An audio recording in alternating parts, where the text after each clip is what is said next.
అంటే ఎవరికైనా సంపాదన తక్కువగా ఉంది, ఆ సంపాదన క్రమక్రమంగా పెరగాలి అంటే చీమలకు బియ్యం పిండి ఆహారంగా వేయాలి.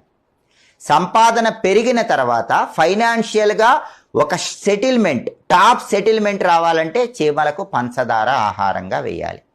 బియ్యం పిండి ఆహారంగా వేస్తే క్రమక్రమంగా ఆదాయం పెరుగుతుంది.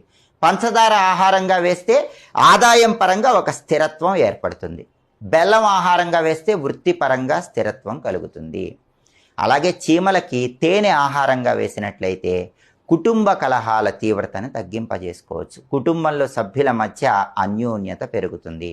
అప్పుల సమస్యల నుంచి బయటపడాలంటే చీమలకు గోధుమ పిండి ఆహారంగా వేయాలి. కాబట్టి రహస్య పరిహార శాస్త్రం ఏం చెప్తుందంటే ప్రధానంగా చీమలకు 5 రకాలైనటువంటి ఆహార పదార్థాలు అందిస్తే అద్భుత ఫలితాలు కలుగుతాయని రహస్య పరిహార శాస్త్రం చెప్తుంది. 1 గోధుమ పిండి, 2 బియ్యం పిండి, 3 పంచదార. వీడియో నచ్చినట్టయితే లైక్ చేయండి, సబ్స్క్రైబ్ చేయండి. Please subscribe my channel.